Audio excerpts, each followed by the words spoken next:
Good morning students, welcome to DSEJ Tally Classes, a digital initiative by Directorate of School Education Jammu. Myself Neeraj Sharma, teacher from District Doda.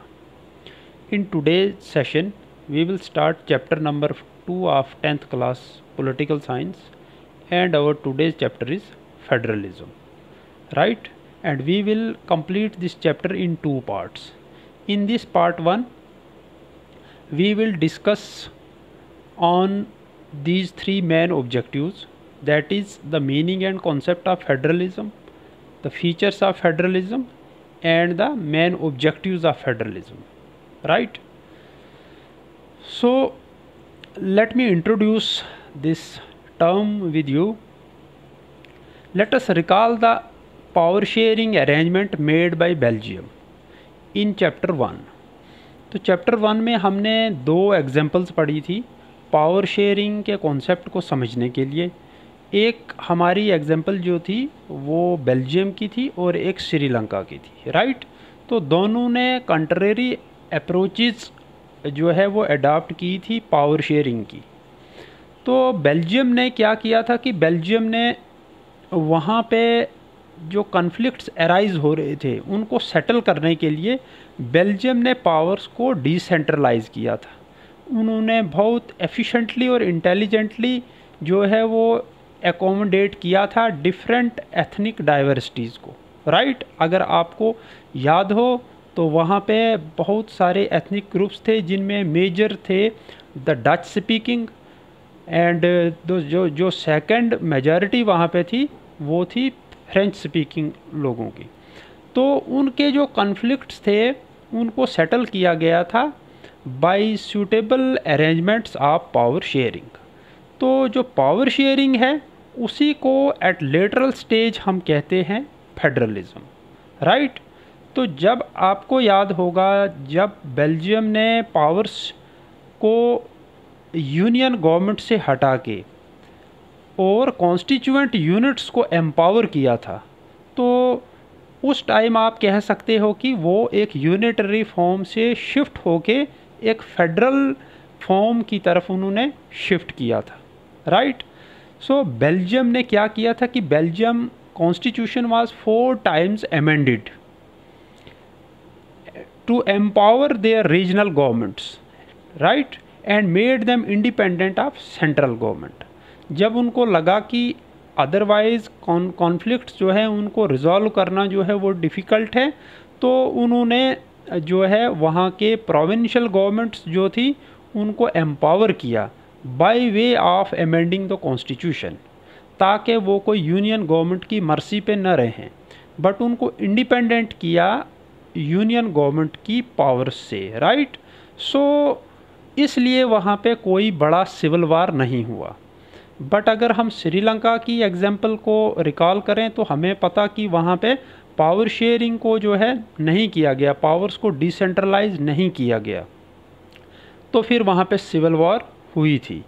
Right? तो because उन्होंने एक unitary form of government को ही continue किया, इसलिए उनको civil war के जैसे consequences का सामना करना पड़ा. बट जो बेल्जियम था उन्होंने शिफ्ट किया from unitary to federal system, and they जो उन्होंने उस सिचुएशन को आने ही नहीं दिया जिसमें उनको कोई सिविल वार या कोई ऐसे वायलेंट डिस्प्यूट्स को का सामना करना पड़ता.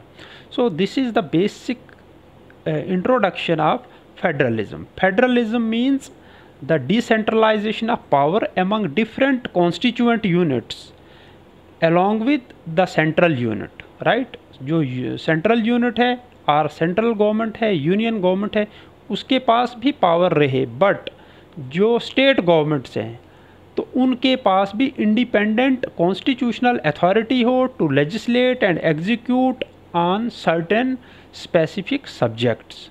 राइट? तो कंट्रोवर्सी का चांसेस कम किए जाएं, इस तरीके का एक अरेंजमेंट पावर्स का, उसको हम कहते हैं federalism.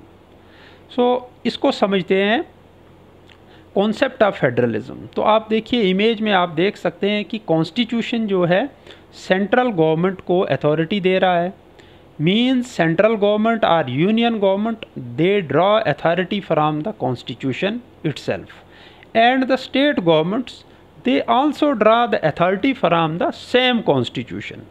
They are not being empowered by the central government, and rather they are being empowered by the constitution itself. तो source of authority जो है वो constitution होता है फेडरलिज्म में। वही यूनियन गवर्नमेंट को जो है वो कॉन्स्टिट्यूशनल अथॉरिटी देते हैं ऑन सर्टेन स्पेसिफिक सब्जेक्ट्स, और कॉन्स्टिट्यूशन ही स्टेट गवर्नमेंट्स को भी कॉन्स्टिट्यूशनल अथॉरिटी देते हैं टू लेजिस्लेट और execute on different subjects. In a federal form of government usually there are 2 or 3 levels of government, right, one for entire country. तो आप Indian context के साथ इसको रिलेट अगर आप करेंगे तो आपको यहाँ भी देखने को मिलेगा कि एक यूनियन गवर्नमेंट है जो पूरी कंट्री को देख रही है, और फिर स्टेट लेवल पे अलग अलग स्टेट्स में, जैसे हमारी 28 स्टेट्स हैं तो 28 गवर्नमेंट्स अलग अलग से भी जो है वो स्टेट्स को देख रही है। अदर एट स्टेट और provincial level, both these levels enjoy their power independent of the other। और ख़ास बात क्या है फेडरलिज्म की? ख़ास बात ये है कि न सिर्फ गवर्नमेंट्स एट डिफरेंट लेवल्स हैं, बल्कि उन डिफरेंट लेवल्स की गवर्नमेंट्स की जुरिस्डिक्शन भी स्पेसिफाइड है in constitution, and they enjoy the powers independently. They are not being controlled by the union government, right?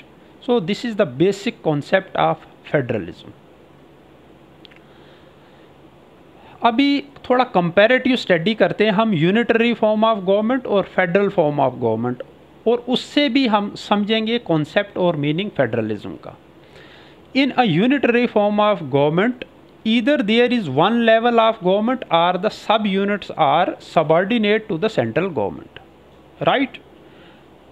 कि जो यूनिटरी फॉर्म ऑफ गवर्नमेंट जहाँ पे है, जैसे कि श्रीलंका मैंने आपको पहले बताया, तो श्रीलंका में क्या है कि वहाँ पे कॉन्स्टिट्यूएंट यूनिट्स हैं, वहाँ पे स्टेट्स एग्जिस्ट करती हैं, राइट? बट जो स्टेट गवर्नमेंट्स हैं वो फुली एम्पावर्ड नहीं हैं, they are being controlled by their central government. तो they work in subordination to the central government, which is not the case of the India. India में जो है state governments जो हैं वो सबऑर्डिनेशन में काम नहीं कर रही हैं यूनियन गवर्नमेंट के। वो क्या कर रही हैं कि वो अपनी ज्यूरिस्डिक्शन में वो भी उतनी ही पावरफुल हैं जितनी कुछ सब्जेक्ट्स में सेंटर जो है पावरफुल है। तो कहने का तात्पर्य ये है कि कॉन्स्टिट्यूशन में दोनों के एरियाज सब्जेक्ट्स को जो है वो मेंशन किया गया है, तो कॉन्फ्लिक्ट के चांसेस नहीं है। This is the difference between the unitary and federal form of government. The central government can pass on orders to the provincial और लोकल गवर्नमेंट्स। तो जो यूनिटरी फॉर्म ऑफ गवर्नमेंट है उसमें जो यूनियन गवर्नमेंट होती है वही सुप्रीम होती है, और उसी के वो पास ऑन करते हैं ऑर्डर्स स्टेट गवर्नमेंट्स को, और स्टेट गवर्नमेंट्स बाउंड होते हैं उनके ऑर्डर को मानने के लिए, right? But in federal form of government ऐसी कोई चीज़ नहीं होती है। They do not work under the subordination of the union government. Both the levels of government in a federal form of government they are answerable to people separately. जो unitary form of government है उसमें जो provincial governments हैं वो answerable हैं central government के लिए, but federal form में क्या है वहाँ पे वो यूनियन गवर्नमेंट के लिए आंसरेबल नहीं है, बट दोनों गवर्नमेंट्स जो हैं वो वहाँ के सिटीजन्स के लिए आंसरेबल हैं, बट सेपरेटली, राइट? सो आपको एक बेसिक मीनिंग जो है वो फेडरलिज्म का समझ आया होगा, फेडरल स्ट्रक्चर का समझ आया होगा कि फेडरल स्ट्रक्चर में वेल डिफाइंड ज्यूरिस्डिक्शंस होती हैं डिफरेंट लेवल्स ऑफ गवर्नमेंट की, वो यूनियन गवर्नमेंट हो और स्टेट गवर्नमेंट हो, जिसको हम प्रोविंशियल गवर्नमेंट भी कहते हैं कुछ जगह। तो हम यहाँ से क्या जनरलाइज हम क्या कर सकते हैं, हम फेडरलिज्म को कैसे डिफाइन करेंगे? Federalism is a system of government in which the powers is divided between a central authority and various constituent units of the country, right. तो पावर्स को डिसेंट्रलाइज किया जाता है एक फेडरल स्ट्रक्चर में। अब फेडरलिज्म के हम टाइप्स पढ़ेंगे। There are two kinds of routes through which federations have been formed. तो दो तरह की फेडरेशंस देखने को मिलती है। वो दो तरह कौन सी हैं? One is coming together federation and other is holding together federation. Coming together federation क्या है? This route involves independent states coming together on their own to form a bigger unit, right? तो कमिंग टुगेदर फेडरेशन में independent states जो हैं वो एक union बनाते हैं और वो यूनाइट होते हैं। हालांकि वो सभी यूनिट्स इंडिपेंडेंट होते हैं but they come together to make their identity and to ensure the security को इंश्योर करने के लिए, ताकि कोई पावरफुल नेशन उनको ओवर पावर न कर ले फ्यूचर में। तो इसलिए वो क्या करते हैं, वो यूनाइट हो जाते हैं and thereby pooling sovereignty and retaining identity they can increase their security. उससे उनकी सिक्योरिटी बढ़ जाती है। एग्जाम्पल के तौर पे ऑस्ट्रेलिया की बात करेंगे। Australia like India was a British colony, right. तो उनको इंडिपेंडेंस हमसे पहले मिला। तो वो 6 इंडिपेंडेंट जो थे नेशंस थे, राइट। तो उन्होंने क्या काम किया, उन्होंने एक यूनियन बनाई और वो इकट्ठा हो गए। तो ऑस्ट्रेलिया की वो यूनियन बनी 6 छोटे छोटे नेशंस को मिला के, राइट। दे केम टुगेदर वॉलंटियरली, वो इकट्ठे हुए, वॉलंटियरली हुए और उन्होंने पावर शेयर की। बट उससे उनको ये पता था कि अगर हम इकट्ठे रहेंगे तो हमें सिक्योरिटी जो है वो रहेगी, हमें कोई पावरफुल नेशन जो है वो आने वाले समय में और हमें कहीं सबऑर्डिनेशन में न ले ले, राइट। तो इसको कहते हैं हम coming together federation. All the constituent states usually have equal powers at par with central government. तो वहाँ पे जो 6 डिफरेंट यूनियंस हैं वो सभी की आलमोस्ट इक्वल पावर्स हैं। जो 6 डिफरेंट नेशंस को मिल के ऑस्ट्रेलिया को उन्होंने बनाया, उनकी अलग अलग पावर, इक्वल पावर्स हैं, राइट। तो वहाँ पे भी सबऑर्डिनेशन का कोई इशू नहीं है। डिफरेंस ये है कि वो बनी वॉलंटियरनेस पे, वो कोई कंडीशनल बेसिस पे एक दूसरे के साथ नहीं जुड़े, बट उनका एक ही था ऑब्जेक्टिव कि वो सिक्योर्ड रहें और उनकी आइडेंटिटी जो है वो कायम रहे। यूएस और यूनाइटेड स्टेट्स दूसरी एग्जांपल है। United states that is also A union of states, जिसको हम यूनाइटेड स्टेट्स ऑफ अमेरिका कहते हैं। तो वहाँ पे भी ऐसा ही देखने को आपको मिलेगा, Switzerland, Australia, right. These are the examples of coming together federations. थोड़ा होल्डिंग टुगेदर फेडरेशंस को अगर हम समझें, in this category the central government tends to be more powerful than the constituent units। यहाँ पे वॉलंटियरनेस नहीं होती है। यहाँ पे जो डिफरेंट यूनिट्स हैं वो वॉलंटियरली इकट्ठे नहीं होते हैं, बट उनको होल्ड किया जाता है by making the suitable arrangements of power sharing, right. जैसे कि India, different constituent units of the federation may have unequal powers. Some units are granted special powers, right? Spain, India and Belgium are the suitable examples। अब आप देखिए Belgium की example से आपको समझ आएगा, उनको ये लग रहा था कि अगर हम डिसेंट्रलाइज पावर्स को नहीं करेंगे तो मे बी वहाँ पे जो प्रोविंशियल गवर्नमेंट्स थी वो यूनियन गवर्नमेंट से अलग होने की डिमांड भी रख सकती थी। वो फ्रीडम मूवमेंट्स भी शुरू कर देते थे। तो बेल्जियम टूट भी सकता था, बाइफरकेट हो सकता था, ट्राइफरकेट हो सकता था, राइट। बट उन्होंने क्या किया, they holded these regions or these different ethnic groups by decentralizing the powers, उनकी डिमांड्स को पूरा करके कॉन्स्टिट्यूशनली उनको उनके राइट्स दे के पावर्स को शेयर किया गया, and they succeeded in holding them, and similar is the case of the India, right. Independence के वक़्त प्रिंसली स्टेट्स थी, प्रोविंशियल जो थे रीजन्स थे कुछ, तो उन सब को जो है होल्ड करना उस वक़्त की गवर्नमेंट ने एक बहुत रिमार्केबल काम किया था। उन्होंने भी यही टेक्निक अपनाई थी कि हम डिसेंट्रलाइज करेंगे पावर्स को और कॉन्स्टिट्यूशनली हम स्टेट यूनिट्स को और प्रोविंशियल यूनिट्स को जो है उनको स्ट्रेंथन करेंगे, and so the federalism that succeeded in Indian democracy, right. So ये दो टाइप्स की जो है हमने फेडरलिज्म समझे। अब हम समझते हैं फीचर्स ऑफ फेडरलिज्म। यहाँ से भी आपको एक कॉन्सेप्ट समझ आएगा। Usually in a federal structure there are 2 और मोर लेवल्स ऑफ गवर्नमेंट। वहाँ पे 2 या 2 से ज़्यादा लेवल्स पे गवर्नमेंट होती है।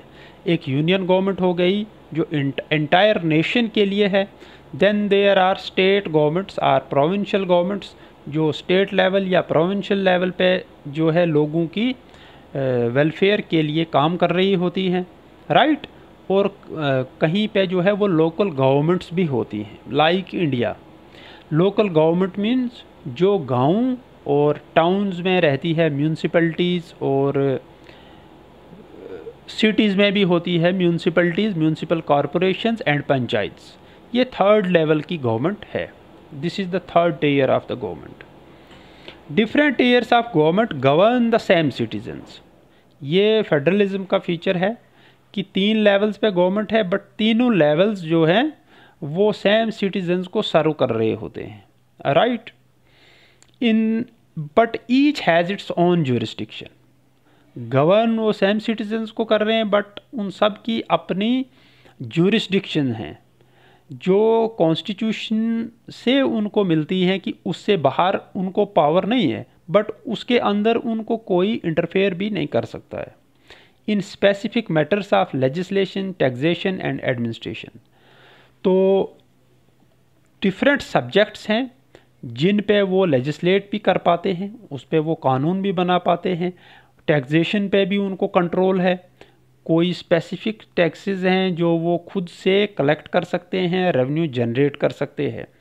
और एडमिनिस्ट्रेटिव अफेयर्स में भी स्पेसिफिक मैटर्स पे स्टेट्स कॉम्पिटेंट हैं काम करने के लिए, right. So this is the 2 features of this federalism. Let us move towards the next. The jurisdiction of the respective levels or tiers of government are specified in the Constitution. So the existence and authority of each tier of government is constitutionally guaranteed. तो ये जो jurisdiction है ये कौन define करता है different tears of government में कि इसकी jurisdiction यहाँ तक है, यूनियन गवर्नमेंट ये काम कर सकती है, स्टेट गवर्नमेंट्स का कंट्रोल यहाँ तक है, ये उनकी jurisdiction है। ये कौन डिफाइन करता है? फेडरलिज्म में ये डिफाइन स्पेसिफाई करने की पावर जो है वो कॉन्स्टिट्यूशन को है, ताकि कभी भी पावरफुल लेवल जो है यूनियन गवर्नमेंट जो है, सेंट्रल लेवल की जो गवर्नमेंट है, वो स्टेट यूनिट्स को मिसयूज़ ना करे, उनके साथ कोई डिस्क्रिमिनेशन ना करे, राइट। सो इसलिए अथॉरिटी जो है वो कॉन्स्टिट्यूशन से दी जाती है, तो उनकी एक कॉन्स्टिट्यूशनल गारंटी हो जाती है, उनके पास जो अथॉरिटी हो जाती है। अदरवाइज़ अगर वो कॉन्स्टिट्यूशनल प्रोविज़न नहीं होता तो मे बी कोई गवर्नमेंट उनको जो है वो पावर्स देती, अगर उनकी सहमति वाली सरकार होती सेंटर में या सेम रूलिंग पार्टीज़ होती स्टेट में और सेंटर में, तो उस वक्त वो स्टेट गवर्नमेंट पावरफुल होती। बट अगर डिफरेंट रूलिंग पार्टी होती सेंटर में और स्टेट लेवल पे डिफरेंट, तो वो उनके साथ डिस्क्रिमिनेशन करने की उनके पास ज़्यादा संभावनाएं थीं। सो this is another feature of federalism. The next is the fundamental provisions of constitution cannot be unilaterally changed by one level of government. तो कॉन्स्टिट्यूशन में जो फंडामेंटल फैब्रिक जो है कॉन्स्टिट्यूशन का, उसको यूनिलेटरली कोई भी लेवल ऑफ गवर्नमेंट जो है वो चेंज नहीं कर सकता है। Neither the union level can modify और change the basic fabric of the constitution nor the state units, right. Such changes require the consent of both the levels of government. तो ऐसे किसी भी इशू में जब उनको लगे कि ये चीज़ जो है आउटडेटेड हो गई है, हमने कॉन्स्टिट्यूशन में से इसको हटाना है, तो उस वक़्त न सिर्फ किसी एक या दो स्टेट की बात रहेगी कि इनकी सहमति से यूनियन गवर्नमेंट सक्सीड कर लेगी, बल्कि क्या होगा कि both the houses of parliament, Lok Sabha and Rajya Sabha में 2/3 मेजॉरिटी से बिल पास होना चाहिए। और फिर स्टेट्स में अगर आपकी 28 स्टेट्स हैं तो ए minimum of 50% of states, that is at least 14 states जो हैं उस बिल को सर्वसहमति से पास करने चाहिए, तभी आप कॉन्स्टिट्यूशन में कोई उसके बेसिक स्ट्रक्चर में को आप चेंज कर पाएंगे, right. So it is quite impossible to change the basic structure of the constitution, and this is another feature of federalism. The highest courts acts as an umpire if dispute arise between different levels of government in the exercise of their respective powers। तो आप देखिए कि constitution में provisions होने से ही सब कुछ नहीं होता है। इन प्रैक्टिस कोई गवर्नमेंट स्टेट गवर्नमेंट के साथ डिस्क्रिमिनेशन भी कर लेती है, और अगर किसी सब्जेक्ट पे कभी डिस्प्यूट खड़ा हुआ भी तो कोर्ट्स को ये पूरी पावर देता है कौन, कॉन्स्टिट्यूशन, कि वो उसमें इंटरवीन कर सकते हैं and they can settle the dispute with their, and there the court's decision is the final decision, and this is another feature of federalism। तो फेडरलिज्म में कोर्ट्स एक अंपायर की तरह काम करते हैं। Sources of revenue for each level of government are clearly specified to ensure its financial autonomy. अब आप देख लीजिए जो स्टेट यूनिट्स हैं या प्रोविंशियल यूनिट्स हैं, तो उनको सिर्फ अगर आप एडमिनिस्ट्रेटिव पावर्स दे दें, लेजिस्लेटिव पावर्स दे दें, लेकिन अगर उनको फाइनेंशियल ऑटोनॉमी नहीं हो तो वो खुद से कोई बड़े डिसीजन नहीं ले पाएंगे। इसलिए कॉन्स्टिट्यूशन में ये प्रोविजंस रखे गए हैं कि स्टेट्स जो हैं वो रेवेन्यू कलेक्ट कर सकते हैं, जनरेट कर सकते हैं, और स्पेसिफाइड सब्जेक्ट्स हैं जिन पे वो ऐसा कर सकते हैं ताकि उनको एक फाइनेंशियल ऑटोनॉमी हो, and state at its own can make big decisions for the welfare of their public, right। so ये कुछ बेसिक फीचर्स थे फेडरलिज्म के। तो यहाँ से हम कुछ कंक्लूजन्स ड्रा करेंगे, वो क्या हैं। The federal system has dual objectives. अभी आपने जो भी हमने स्टोरी नैरेट की, इसमें आपने देखा होगा कि फेडरलिज्म जो है वो दो मेन ऑब्जेक्टिव्स जो है उसके लिए काम कर रहा है। पहला, to safeguard and promote unity of country. Country में बहुत ज़्यादा डाइवर्सिटी है, multi religious, multi linguistic, multi cultural country हमारी, मल्टी रिलीजियस कंट्री हमारी। तो इसको यूनाइट करने में फेडरलिज्म का बहुत इम्पॉर्टेंट रोल है, बिकॉज जो पावर शेयरिंग है उसको अकॉर्डिंगली किया जाता है। तो उससे क्या होता है कि कोई भी न सिर्फ मेजॉरिटी बल्कि माइनॉरिटी में जो रीजन्स हैं, रिलीजन्स हैं, कास्ट्स हैं, उनको भी एम्पावर किया जाता है। तो that's why they remain intacted with the union of India. इसीलिए हम होल्डिंग टुगेदर फेडरेशन भी कहलाते हैं। तो एक ये ऑब्जेक्टिव है, to maintain the unity of country, at the same time accommodate regional diversities. तो रीजनल डाइवर्सिटीज़ को भी एकोमोडेट किया जाता है बड़ी एफिशिएंटली। हर रीजन की समस्याओं को जो है वो रिजॉल्व किया जाता है ताकि वो इंटैक्टेड रहें यूनियन ऑफ इंडिया के साथ। In federalism the constitution specifies the jurisdiction of each level of government. तो फेडरलिज्म में क्या होता है कि जो डिफरेंट लेवल्स ऑफ गवर्नमेंट हैं उनकी ज्यूरिस्डिक्शन वेल स्पेसिफाइड होती है। There are very rare chances of conflicts between the centers and states in terms of their authority, because authority जो है वो कॉन्स्टिट्यूशन में स्पेसिफाइड है, ऑलरेडी स्पेसिफाइड है। And all the levels of the government draw authority from the constitution itself. तो मान लीजिए कि अगर यूनियन गवर्नमेंट उनको अथॉरिटी दे रही होती तो वो कभी उनको उसमें वो मिसयूज़ कर सकते थे, डिस्क्रिमिनेशन कर सकते थे, बट चांसेस इसलिए नहीं है बिकॉज कॉन्स्टिट्यूशन ही सोर्स है अथॉरिटी देने का। There are two kinds of routes through which federations have been formed: coming together federations and holding together federations. Coming together federations में आपने एग्जाम्पल पढ़ी ऑस्ट्रेलिया की, यूएस की, स्विट्ज़रलैंड की, और होल्डिंग टुगेदर फेडरेशन में आपका बेल्जियम है, इंडिया है। तो बहुत सूटेबल अरेंजमेंट्स किए जाते हैं पावर शेयरिंग के, जिससे कंट्री में जो है उसको यूनाइट रखा जाता है। तो कोई ऐसा मूवमेंट ना शुरू हो जाए किसी रीजनल इशू के कारण कि वो रीजन जो है इंडिपेंडेंस के लिए मूवमेंट स्टार्ट कर दे। तो in order to avoid such circumstances the powers in a federal structure are shared in such a manner that ऐसा कभी चांस क्रिएट ही न हो। तो इसकी बेस्ट एग्जांपल आपने बेल्जियम भी समझी है और इंडिया की भी एक सूटेबल और बेस्ट एग्जांपल है। तो नेक्स्ट पार्ट में हम समझेंगे कि फेडरलिज्म को इंडिया में कैसे प्रैक्टिस किया जाता है, और ये भी हम समझने की कोशिश करेंगे कि किन बिना पे, किस क्राइटेरिया पे और किन क्लेम्स पे हम ये बता पाएंगे कि इंडिया भी एक फेडरेशन है, राइट। तो ये चीज़ें हम नेक्स्ट सेशन में समझेंगे। इस सेशन में इतना ही। Thank you.